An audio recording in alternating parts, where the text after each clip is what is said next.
நாளைக்கு வந்துரும். டேய் சக்தி, சான்ஸே இல்ல. அந்த ரெண்டு பேரும் இங்கேடா இருக்கீங்க? ஒழுங்கா இன்ஜினியரிங் முடிச்சிருந்தா என்ன மாதிரி நல்லா வந்திருக்கலாம்ல. டிஸ்கண்டினியூ பண்ணிட்டு இந்த நிலைமைக்கு வந்துட்டீங்களா?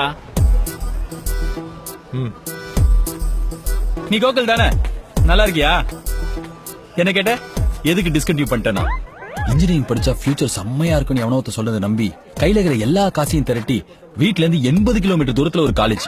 எதுக்கு படிக்கிறோன்னே தெரியாம ஒரு கோர்ஸ். 4 வருஷம். காலைல 5:30 மணிக்கு அறக்க பறக்க பல்லு கூட தேக்காம எழுதுக்கணும். ஏன்னா 6 மணிக்கு பஸ் ஸ்டாப்ல இருக்கணும்ல. காலேஜ் பஸ்ஸுக்கு காசு கட்டிருப்போம். பக்கத்துல எவ்வளவு அழகா ஒரு பொண்ணு இருந்தாலும் பேச முடியாது. ஏன்னா பொண்ணுங்க கூட பேசினா பாவம் ஃபைன் போட்டுருவானுங்க. லீவ் போட்டா ஃபைன், லேட்டா போனா ஃபைன், ஐடி கார்டு போலனா ஃபைன், ஏன் முடி வெட்டலனா கூட ஃபைன். மசருக்கு என்னடா ஃபைன்? இது எல்லாத்தையும் தாண்டி படிச்சிடலான்னு பார்த்தா யாரு வந்து கிளாஸ் எடுக்கிறா?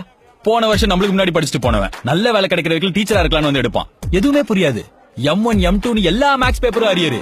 ஐயோ அண்ணா இன்ஸ்டியல் ரீவலேஷன் போட்டு அப்ளை பண்ணி எப்படியாவது கிளியர் பண்ணிடலான்னு பார்த்தா குத்தி விட்டது ரீவலேஷன் காசுக்குன்னு அப்புறம் தானே புரியுது. கஷ்டப்பட்டு எப்படியோ ஒரு ப்ராஜெக்ட காசு கொடுத்து வாங்கி கேம்பஸ் இன்டர்வியூ போயிட்டு மெக்கானிக்கல் பச்சவன், பாலிமர் பச்சவன், ECU பச்சவன் எல்லாம் எங்க போயிட்டு வேலை செய்யறோம்? TCS CTS, நீங்க இன்ஃபோசிஸா? என்ன சொன்ன? இங்க வந்து மாட்டிக்கிட்டனா? அது என்னோட கடை, நான் தான் ஓனர். நான் எப்ப வேலை செய்வேன் நான் தான் முடிவு பண்ணும். HR கிடையாது. I am decision maker. Deepavali பொங்கலுக்கு நீ என்ன பண்ணுவ? லீவ் போடுவல்ல? எனக்கு அது ஹாலிடே. நான் வீட்ல குடும்பத்தோட இருப்பேன். ஏன்னா உன் ஹாலிடே அமெரிக்கன் இண்டிபெண்டன்ஸ். ஆனா ஒன்னு சொல்லி என்ன பண்றது? நாளைக்கு உன் வேலை இருக்குமான்னு உனக்கே தெரியாதுல்ல. ஏன்னா நீ லேபர், நான் ஓனர், அவனும் ஒரு ஓனர். டேக்கர் படி. பாய், அவனுக்கு ஒரு சென்ட் பாட்டில் ஃப்ரீயா கொடுத்து அனுப்பிச்சு விட்டுருங்க. போடா.